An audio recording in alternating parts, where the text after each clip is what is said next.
अस्सलाम वालेकुम बच्चों, कैसे बेटा आप लोग? ठीक ठाक हैं, खैरियत से हैं? आई होप ठीक होंगे बेटा। This is again doctor Mohammad Maaz, your biology consultant.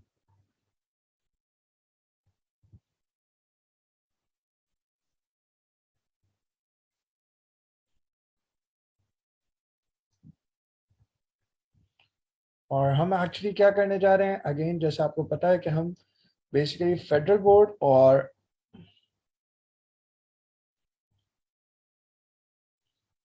Punjab board की डिस्कशन वीडियोस देख रहे हैं। और हमारे पास काफ़ी हद तक बेसिक डिस्कशंस हमने अच्छी खासी टॉपिक्स की हैं। उनमें से आज जो हमारे पास टॉपिक है उसका नाम है ए सेलुलर लाइफ।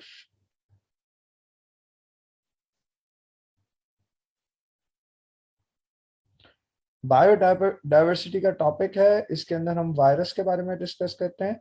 और वायरस के बारे में डिस्कशन है हमारे पास यहाँ पे। यूजुअली हम समझते हैं कि हमारे पास बेसिकली जो बुक वन है उसका चैप्टर नंबर अगर हम देखा करते हैं तो यहाँ पे हमें बेसिक डिस्कशन मिल के हिसाब से हमें पता लगता है कि चैप्टर नंबर अप्रोक्सीमेटली 5 है हमारे पास। ठीक है, पहला सेल है, दूसरा बायोलॉजिकल मॉलिक्यूल है, तीसरा एंजाइम है, चौथा हमारे पास बायोएनर्जेटिक्स है और पांचवा हमारे पास ए सेलुलर लाइफ है।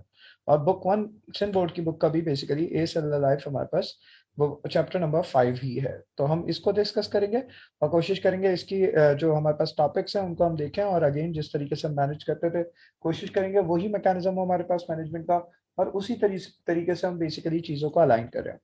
आइए जरा देखते हैं बेटा हमारे पास इसके अंदर क्या क्या हमारे पास कंटेंट है, क्या क्या कंपोनेंट है, किस किस तरीके से हमने लेके चलना है इसको। और हमारे पास अगेन टॉपिक के अंदर अगर हम बात करें तो टॉपिक के अंदर सबसे पहले तरीका वही होगा। सबसे पहले आपको क्या दिखाया जाएगा, आपको बताया जाएगा कि हमारे पास क्या मौजूद है इसके अंदर, आपके पास क्या क्या टॉपिक्स मौजूद हैं और उन टॉपिक्स को डिस्कस किया जाएगा। एंड देन फिर कोशिश की जाएगी आपको बेसिकली ये टॉपिक पूरा का पूरा पढ़ाया जाए और बताया जाए कि हमारे पास इस टॉपिक के अंदर बेसिकली आपको क्या क्या चीज़ें अलाइन होती हुई मिलती हैं। इसके अंदर अगर हम बात करते हैं तो ये बायोडाइवर्सिटी के अंदर हमें क्या क्या मिलेगा। हम देखेंगे क्लासिफिकेशन ऑफ वायरस को, डिस्कवरी ऑफ वायरस को, वायरल डिसऑर्डर्स को, ठीक है, और स्ट्रक्चर ऑफ वायरसेस को। तो हमने ये बेसिकली देखना है और कोशिश करना है कि इसके अंदर हम कवर करें। आइए जरा डायरेक्टली हम चलते हैं और बेसिकली अलाइन करते हैं इसको किसके साथ, इसको अलाइन करते हैं अपने टॉपिक्स के साथ। और हम जो है वो स्टार्ट करेंगे किस तरीके से, हम बेसिकली अब पिक्चर्स को देखेंगे क्योंकि हमारे पास एक्चुअली इस वक्त हमारे पास मौजूद नहीं है इसकी कोई पीडीएफ फाइल सही मेरे पास मौजूद नहीं है। सो रादर देन मैंने डिसाइड किया है कि मैं पिक्चर से आपको पढ़ाऊं और पिक्चर से भी आपको उसी तरीके से समझ में आएगा। सबसे पहले अगर हम बात करते हैं history and discovery of viruses की, तो वायरस आप लोगों को पता है there are multiple kind of viruses हमारे पास। आमतौर पे there are multiple kind of viruses जो हमारे पास मौजूद हैं पूरी दुनिया के अंदर। और यूजुअली हम काम करते हैं कि हमारे पास आमतौर पे जो वायरसेस होते हैं वो हमारे पास बहुत सारे हुआ करते हैं, डिफरेंट फॉर्म में होते हैं। ठीक है, आपने सुना होगा इन्फ्लुएंजा वायरस होता है, बर्ड फ्लू होता है, पोलियो होता है, स्वाइन फ्लू होता है, डेंगू फीवर होता है, बहुत सारे वायरसेस, ये तमाम हमारे पास वायरसेस कराते हैं ये डिसऑर्डर्स। देखो दुनिया में सबसे पहले आप लोगों को पता है venom means poisoning and all those thing, ये हमारे पास नहीं लिखा हुआ। आमतौर पे सबसे पहले हमारे पास जो थे चार्ल्स केम्बल थे, चेम्बरलैंड थे। उन्होंने लुइस पास्चर के साथ काम किया था और लुइस पास्चर के साथ उन दोनों ने बेसिकली डिस्कवर किया था हमारे पास सबसे पहले कौन सा वायरस डिस्कवर किया था। सबसे पहले हमारे पास जो वायरस डिस्कवर हुआ था वो रेबीज वायरस था। ठीक है, और आमतौर पे ये पास हुआ करते थे प्रोसिलिन फिल्टर से, और हम मेंशन करते हैं हमेशा कि हमारे पास प्रोसिलिन फिल्टर बैक्टीरियल फिल्टर्स होते थे, उससे फिल्टर के उससे पास हो जाते थे। और यूजुअली हम आमतौर पर बात करते हैं कि इसके जो पोर साइज होते हैं वो 0.1 to 1 माइक्रॉन होता है अप्रॉक्सीमेटली, और 100 टू हम कंसिडर करते हैं 1000 नैनो माइक्रोमीटर होगा हमारे पास। ठीक है, ये हमारे पास आमतौर पर इसका स्पोर साइज होता था, लेकिन इन फिल्टर से भी ये पास हो जाते थे। यूजुअली हमारे पास क्या हुआ करते थे, फिल्टरेबल बैक्टीरियाज के लिए मौजूद हुआ करते थे। और फिल्टरेबल बैक्टीरियाज के लिए हम आमतौर पर बोला करते थे ये फिल्टरेबल बैक्टीरियाज के लिए वो वायरसेस होते थे जहाँ जो बेसिकली फिल्टरेबल बैक्टीरिया से प्रॉपरली पास आउट नहीं हुआ करते थे। तो क्योंकि फिल्टरेबल बैक्टीरिया को हमने इसको नाम देना शुरू कर दिया क्योंकि हमारे पास बहुत सारे बैक्टीरियाज थे जो कि इन प्रोसिलन फिल्टर से पास आउट नहीं होते थे, तो हमने बेसिकली ये पास आउट हो गए तो इसलिए हमने इसको नाम देना शुरू कर दिया फिल्टरेबल बैक्टीरिया का। ऑन द अदर हैंड आप लोग पढ़ चुके हो आइवानोस्की ने 1892 के अंदर बेसिकली टोबैको मोजाइक डिजीज को डिस्कवर किया और देन उसके बाद उन्होंने उसको भी पास कराया तो पता लगा वो भी प्रोसिलन फिल्टर से पास होता है। एंड देन ही आइडेंटिफाई किया हमारे पास ये नॉर्मल कोई चीज नहीं है। साथ साथ हमारे पास आहिस्ता आहिस्ता क्या होना शुरू हो गया, जो फिल्टरेबल वायरस बेसिकली सबसे पहले हमारे पास दिया था, तो WM स्टैनली थे आमतौर पे, उन्होंने बेसिकली हमारे पास, हम बात करते हैं 1935 के अंदर, इन्फेक्शियस पार्टिकल को, TMV को, टोबैको मोजाइक वायरस को पहली दफा देखा इलेक्ट्रॉन माइक्रोस्कोप पर, एंड देन उन्होंने डिस्कवर की हमारे पास एक नई branch of biology which is known as virology. तो हम डिस्कस करते हैं यहाँ पे किस चीज को, हम वायरोलॉजी को भी डिस्कस करते हैं, और यहाँ पे हम बेसिक आइडिया लगाते हैं कि हमारे पास किन किन चीजों की वजह से हमें ये बातें पता लगी। तो नंबर वन, सबसे पहले हमारे पास ये बहुत बेसिक पार्ट हुआ करता है, बहुत इंपॉर्टेंट पार्ट हुआ करता है, बहुत इंपॉर्टेंट कंपोनेंट हुआ करता है वायरस। अच्छा, इसके साथ साथ अगर हम कंसिडर करते हैं हमारे पास फर्दर, अगर हम आगे की तरफ चलें तो हम बेसिकली इसके अंदर क्या देखा करते हैं, बेसिकली हम देखा करते हैं कि हमारे पास क्या होगा, हम classification of virus, characteristics of virus, virus की कैरेक्टरिस्टिक सेकंड टॉपिक है हमारे पास। यूजुअली हम आमतौर पे बात करते हैं वायरसेस आमतौर पे कैसे होते हैं, वेराइटीज में होते हैं, बहुत सारी डिफरेंट स्ट्रेन्स होती हैं, ठीक है। आमतौर पे वन या टू या मल्टीपल जेनेटिक मटेरियल से बने होंगे, DNA या RNA, कोई ना कोई एक चीज होगी या दोनों मौजूद होंगे, या हमारे पास स्पेसिफिकली हम बात क्या करते हैं, DNAs भी होते हैं अलग से, RNAs भी होते हैं। इनफेक्ट वो सेल की मशीनरी को इन्फेक्ट करते हैं, ये समय ये सारी चीजें पता है। इंट्रासेलुलर ऑब्लिगेट पैरासाइट होते हैं, या दे आमतौर पे get destroyed by ultraviolet radiation. ये आपके पास नहीं लिखा हुआ, ठीक है, सिन बोर्ड की बुक के अंदर, तो आप यहाँ पे स्पेसिफिकली एज यूजुअल आप इसको मेंशन कर सकते हो कि यहाँ पे हमारे पास हम बात क्या करते हैं, या दे डोंट गेट आमतौर पे destroyed by ultraviolet radiation naturally, ठीक है, अल्ट्रावायलेट रेडिएशन से डिस्ट्रॉय नहीं हुआ करते। इसके अलावा अगर हम बात क्या करते हैं बेटा, इसके अलावा अगर हम देखते हैं तो हम कोशिश करेंगे नेक्स्ट पेज की तरफ चलें, और नेक्स्ट पेज पे हमारे पास अगेन हम काफी सारी चीजों को कवर करने की कोशिश करेंगे। देखो, नॉन लिविंग कैरेक्टरिस्टिक्स में वही है हमारे पास, आमतौर पे सेलुलर ऑर्गेनाइजेशन नहीं है, एंजाइम नहीं है, मेटाबॉलिक मशीनरी नहीं है, क्रिस्टलाइज बॉडी होती है, ठीक है, एंड आमतौर पे बॉटल में स्टोर हो सकते हैं। यस, यूजुअली हम काउंट करते हैं कि हमारे पास क्रिस्टलाइज बॉडी मिलेगी, और हम कंसिडर कर सकते हैं yes they can store in bottle. तो हमारे पास यहाँ पे हम मेंशन करते हैं कि क्रिस्टलाइज बॉडी होती है, आमतौर पे स्टोर हो सकते हैं किसके अंदर, बॉटल के अंदर हमारे पास, यूजुअली रेस्पायर नहीं कर सकते, ठीक है, आमतौर पे इनर्ट होते हैं, ये बहुत इंपॉर्टेंट पॉइंट हुआ करता है इनर्ट होने का, ठीक है, और सेलुलर स्ट्रक्चर नहीं होता, that's why A cellular life हुआ करती है, ए सेलुलर साइकिल कहलाती है, ठीक है। अच्छा, आमतौर पे हम बोला करते हैं हमारे पास, देखो विरियन हमारे पास वर्ड बेसिकली निकला है, बेसिकली वायरस पार्टिकल को क्या कहते हैं, ठीक है, और हमारे पास बाकी तमाम चीजें आपने पढ़ी होंगी कि बेसिकली इनके पास मौजूद होते नहीं है, ठीक है। आमतौर पे बहुत सारे जनरली आप लोग अब जो स्ट्रक्चर के अंदर अगर हम देखें, जनरल स्ट्रक्चर के अंदर, तो यहाँ पे मेंशन है कि बेसिकली एंजाइम्स प्रॉपर्ली उस तरीके से तो मौजूद नहीं होते इसके अंदर, लेकिन यहाँ पे मेंशन होता है कि आपके पास क्या हुआ करता है, आपके पास अगर हम बात करें फॉर एग्जांपल, तो हम बोला करते हैं यस, ये हमारे पास क्या हुआ करते हैं, हम बात क्या करते हैं यहाँ पे हमारे पास कुछ अदर कुछ हो सकता है कि एंजाइम्स मौजूद हो। इनर पार्ट के अंदर हमारे पास विरियन के आमतौर पे क्या होता है, वायरल जीनोम होता है, और आमतौर पे कुछ प्रोटीन्स होते हैं, ठीक है। तो वेरियस प्रोटीन्स मिलेंगे और वायरल जीनोम मिलेगा किसके अंदर, हमारे पास इनर पार्ट के अंदर, विरियन के अंदर, ठीक है, दैट्स इंपॉर्टेंट, विरियन के अंदर, ठीक है। जीनोम हमारे पास DNA RNA दोनों से बना हो सकता है। कोर प्रोटीन जो होते हैं उसके अंदर एक से ज्यादा एंजाइम्स होते हैं आमतौर पे, ठीक है, जो कि होस्ट सेल के साथ एसोसिएट होते हैं और होस्ट सेल के साथ फिर हमारे पास रिएक्शन करते हैं। ये आप लोगों को पता होगा सारी चीजें। अगर हम बात क्या करते हैं, हमारे पास क्या हुआ करते हैं, जैसे फॉर एग्जाम्पल यहाँ पे एग्जाम्पल दी है, बड़ी जबरदस्त एग्जाम्पल है। हम बोलते हैं जितने भी सिंगल स्ट्रैंडेड RNA वायरसेस होते हैं आमतौर पे उनके पास एक एंजाइम होता है जिसका नाम होता है ट्रांसक्रिप्टेज, जो RNA डिपेंडेंट RNA पॉलीमरेज होता है, ठीक है, ताकि वो बेसिकली सिंगल स्ट्रैंडेड जीनोम को डबल स्ट्रैंडेड जीनोम में कन्वर्ट कर सके, ठीक है, ट्रांसक्रिप्टेज होता है, ठीक है। रेट्रोवायरसेस और हेपेटाइटिस बी वायरसेस के बारे में यहाँ पे भी दिया हुआ है कि हेपेटाइटिस बी वायरस हो या रेट्रोवायरस हो, हम जनरली इसको कंसिडर करें तो आमतौर पे इनके पास भी रिवर्स ट्रांसक्रिप्टेज एंजाइम होते हैं, जो कि आमतौर पे क्या कर सकते हैं, जो कि हमारे पास पूरा का पूरा मैकेनिज्म अगर हम देखें तो बिल्कुल हमारे पास मैकेनिज्म को फॉलो कर सकते हैं, और क्या कर सकते हैं, DNA बेसिकली RNA जीनोम को कन्वर्ट कर सकते हैं DNA के अंदर। ये रेट्रोवायरसेस हैं और हेपेटाइटिस बी वायरसेस हैं, इनका बेसिक फंक्शन हमारे पास, या हम जब इनके फंक्शंस की बात करते हैं तो हम बिल्कुल देखा करते हैं कि इनके फंक्शंस में आया है, ठीक है।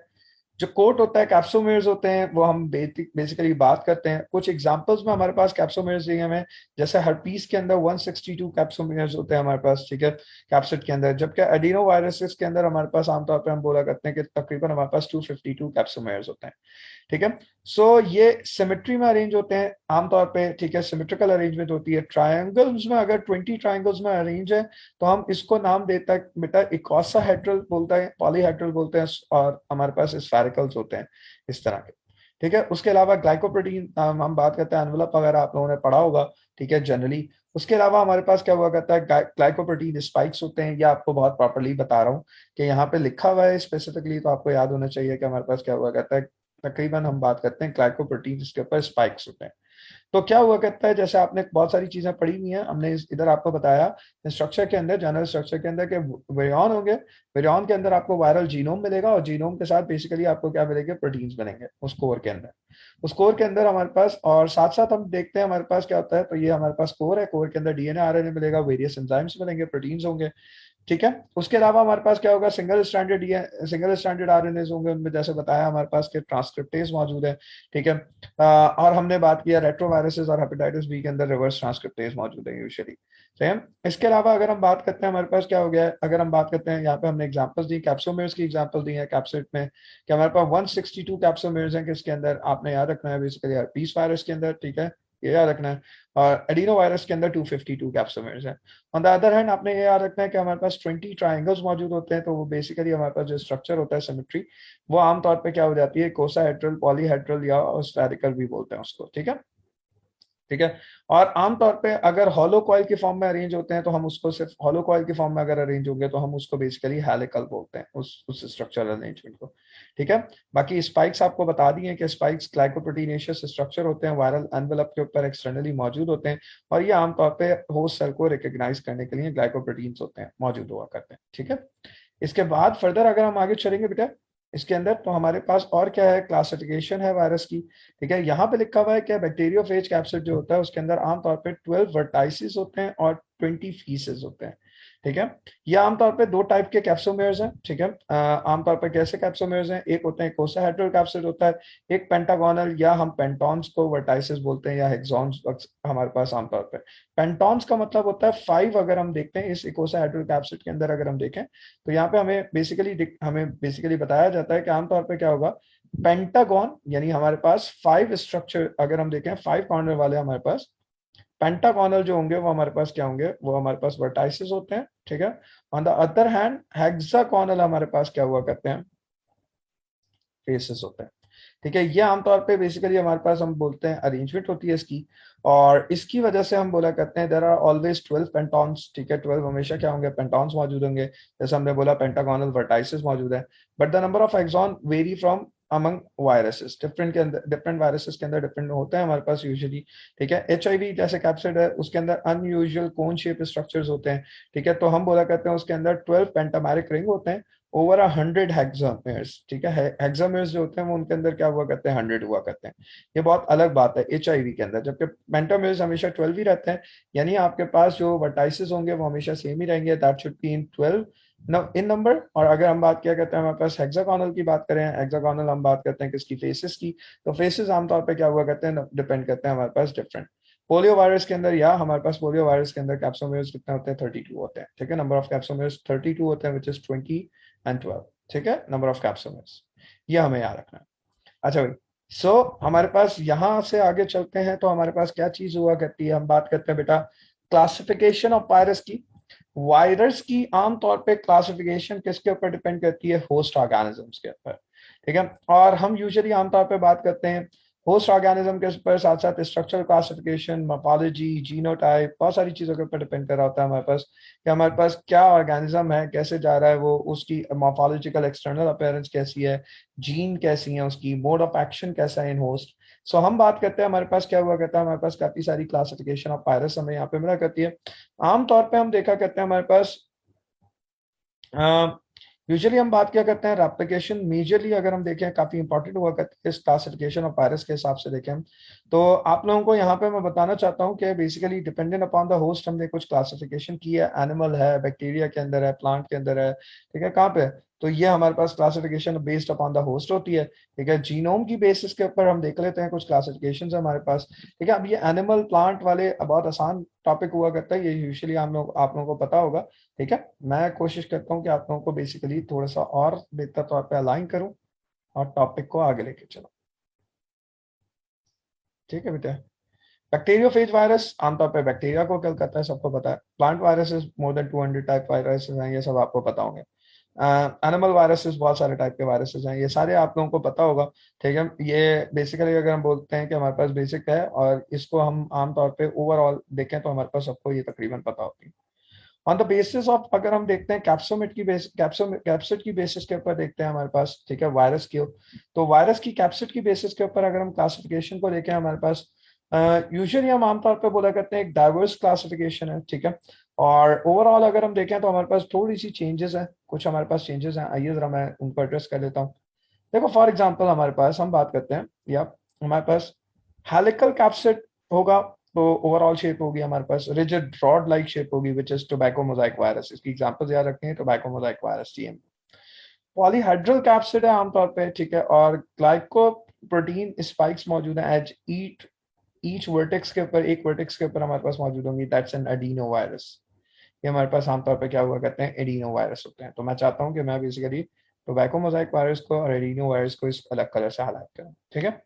ऑन द अदर हैंड हमारे पास क्या होगा, अगर हमारे पास आउटर इनवेलप जो होगा वो स्टडेड होगा, और यूजुअली उसके ऊपर क्या होंगे, बहुत सारे स्टडेड होने का मतलब क्या है, आउटर इनवेलप बेसिकली हमारे पास क्या होगा, प्रॉपरली मौजूद होगा और वो अटैच्ड होगा, ठीक है। और उसके साथ स्टड होंगे क्या, बहुत सारे studded with glycoprotein spike, outer envelope के ऊपर बहुत सारे ग्लाइकोप्रोटीन स्पाइक्स होंगे। तो ये हमारे पास इन्फ्लुएंजा वायरस है। इन्फ्लुएंजा वायरस की टाइप में ही हमारे पास कोविड-19 वायरस जो है उसी की तरह का आता है।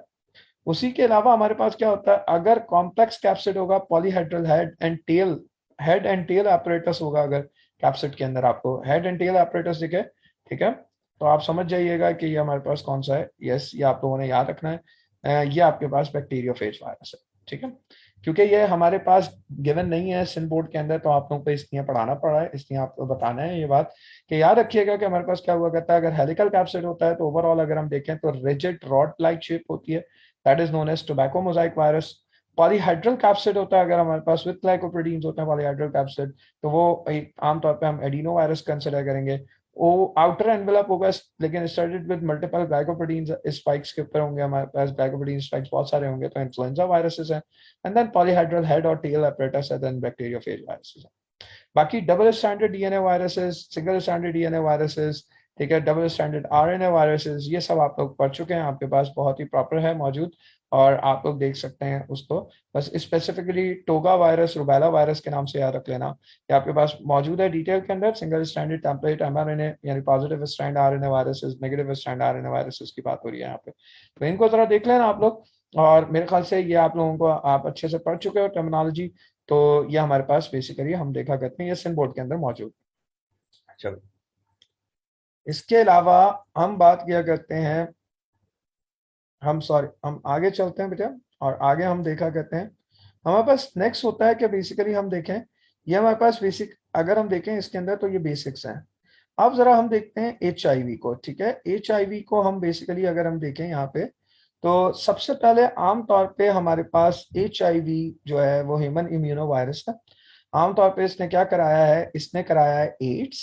और हम यूजुअली इसको देखा करते हैं, जब भी हम देखा करते हैं तो हम आमतौर पे कंसिडर कर रहे होते हैं कि हमारे पास यूजुअली हम आमतौर पे आइडेंटिफाई करते हैं कि सबसे पहले ये किसने हमें रिसर्च जो टीम थी पास्चर की, ठीक है, उन्होंने सबसे पहले हमें बताया फ्रांस के अंदर कि the virus was named in HIV आमतौर पे, और आइडेंटिफाई किया गया था इनको हमारे पास 1984 के अंदर, ठीक है। 1986 में इसको नाम दिया गया, 1984 के अंदर आइडेंटिफाई किया गया था। ये एक रेट्रो वायरस है, बहुत इंपॉर्टेंट बात है, रेट्रो वायरस है, रिवर्स ट्रांसक्रिप्टेज एंजाइम्स मौजूद होंगे लाजमी, ठीक है। इसके पास मैं चाहूंगा कि आपको साथ साथ हम बेसिकली कुछ और चीजों के बारे में भी यहाँ पे बताएं आपको। साथ साथ अगर हम देखें तो हमारे पास बेटा यहाँ पे हम मेंशन करते हैं कि हमारे पास किस तरीके से हमारे पास लाइपोप्रोटीन एनवेलप मौजूद होता है, ठीक है, किस तरीके से उसके अंदर हमारे पास हम बात करेंगे कि हमारे पास ओवरऑल अगर हम देखें तो हमें क्या क्या चीजें और दिखेंगी इसके अंदर, बेसिक कौन कौन सी ऐसी चीजें दिखेंगी जो कि हमारे पास बेसिक होंगी और बेसिक अलाइन होंगी, ठीक है। सो हम कोशिश करते हैं कि इसके अंदर हम जब भी देखें तो हमारे पास हम क्या देखें, इसके अंदर हम कम से कम ये मैकेनिज्म तो देखें कि हमारे पास क्या क्या क्या स्ट्रक्चर्स होते हैं। स्ट्रक्चर्स के अंदर अगर हम देखें तो नंबर वन हमारे पास लाइपोप्रोटीन एनवेलप होता है, ठीक है, जैसे हमने यहाँ पे मेंशन करना है आपको, आप लोगों को समझाया कि लाइपोप्रोटीन एनवेलप होगा, लाजमी सी बात है उस पर मल्टीपल स्पाइक्स हो, ठीक है, बहुत सारे स्पाइक्स हो।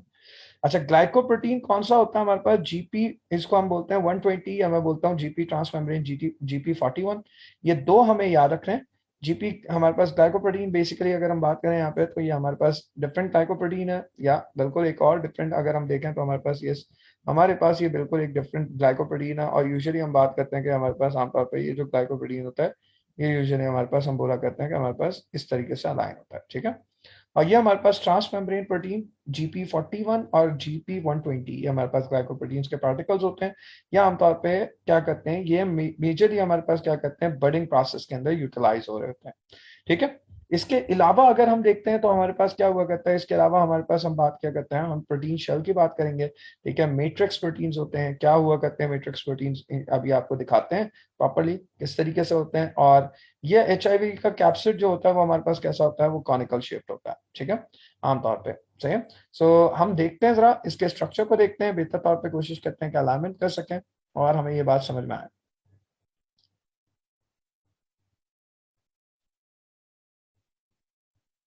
ये हमारे पास GP41 है, ये हमारे पास GP120 है, ठीक है। एनवेलप हमारे पास लिपिड बालेयर के बेसिकली अगर हम बात करते हैं ग्लाइकोप्रोटीन से बना हुआ है हमारे पास, ठीक है। अगर हम देखें क्या कहते हैं, हमारे पास नीचे की तरफ हमारे पास ये क्या है, वायरल कैप्सिड मौजूद है, ठीक है, कैप्सूलोमेर्स है हमारे पास। और हमने जैसे बात की थी कॉनिकल कैप्सिड होता है हमारे पास। इसके साथ साथ हमारे पास अंदर की तरफ क्या होते हैं, दो RNA मॉलिक्यूल होते हैं, दो सिंगल स्टैंडर्ड RNA मॉलिक्यूल होते हैं, two single standard RNA molecule होते हैं इसके अंदर यूजुअली। रिवर्स ट्रांसक्रिप्टेज एंजाइम होता है, क्योंकि मैंने बताया था रेट्रोवायरसेस होते हैं यूजुअली, ठीक है। इसके अलावा आमतौर पे ये मैट्रिक्स प्रोटीन्स होते हैं इसके पास, ठीक है, जो हम हमेशा बात किया करते हैं कि इसके पास क्या होंगे, बहुत सारे मैट्रिक्स प्रोटीन्स होंगे जो कि इसका एक प्रोटीन शेल एनवेलप डेवलप करेंगे, ठीक है। और उसके बाहर हमारे पास क्या है, उसके बाहर हमारे पास एक फाइनल एनवेलप है जो कि बेसिकली लाइपोप्रोटीन से बना हुआ है। और लाइपोप्रोटीन से जो बना हुआ है एनवेलप है, उसके ऊपर हमारे पास क्या है, ग्लाइकोप्रोटीन स्पाइक्स हैं। और उनमें एक GP41 है और एक GP120 है।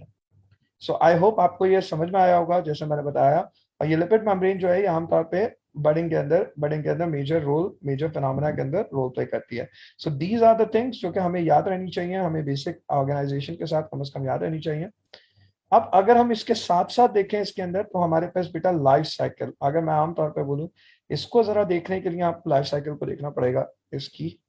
और आपको यहाँ पे लाइफ साइकिल कवर करनी पड़ेगी। अगर आप लाइफ साइकिल अच्छे से कवर कर पाते हो तो मेजरली हम इस टॉपिक को बहुत अच्छे से कवर कर सकते हैं। मेरा मानना है, मैं कोशिश करता हूँ कि आपको एक और पिक्चर दिखाऊं, ज्यादा क्लियर पिक्चर दिखाऊं, और उसके अंदर बेहतर तौर पे आप लोग ऑर्गेनाइज भी कर सको और चीज़ों को समझ भी सको।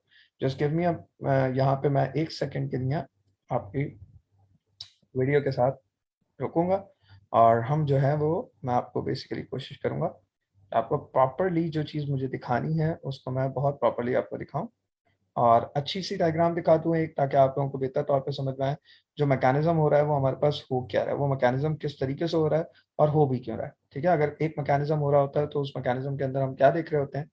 तो आइए हम कोशिश करेंगे बेसिकली लाइफ साइकिल देखें वायरस की। वायरस की लाइफ साइकिल के अंदर हम बेसिकली HIV वायरस की स्पेसिफिकली वायरस की लाइफ साइकिल के लिए मैं कोशिश करूंगा आपको ये डायग्राम दिखाऊं, और इस डायग्राम के थ्रू आपको बहुत ज्यादा बेहतर तौर पे समझ में आ सकेगा। देखो हमारे पास क्या हुआ करता है, सबसे पहले हमारे पास क्या हुआ करता है, GP120 एक्चुअली टारगेट करता है किसको, T4 सेल्स को। हमारे पास T4 सेल्स कौन से सेल्स हुआ करते हैं, हमारे पास हेल्पर T सेल्स होते हैं, इनको हम बात करते हैं। आमतौर पर ये इनको जब हमारे पास टारगेट करता है तो हम यूजुअली बोला करते हैं, जैसे ही इसको टारगेट करता है तो GP120 बेसिकली इसके CD4 रिसेप्टर सेल्स के साथ बाइंड होता है।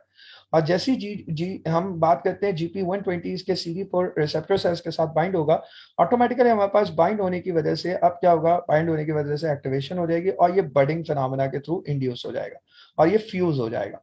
आमतौर पर ये जो GP120 होता है ये इसको फ्यूजन में रोल प्ले करता है, फ्यूजन में पार्टिसिपेट करता है, और हम बोला करते हैं ये GP120 बेसिकली इस सेल के साथ फ्यूज हो जाएगा। ये कौन सा सेल है हमारे पास, जैसे मैंने स्पेसिफाई किया, T4 सेल है हमारे पास। इस T4 के साथ सेल के साथ क्या हो जाएगा, ये फ्यूज हो जाएगा। और जैसे फ्यूज हो जाएगा तो ये इंसर्ट कर देगा क्या, अपना बेसिकली हम बात क्या करते हैं, अपना कैप्सिड।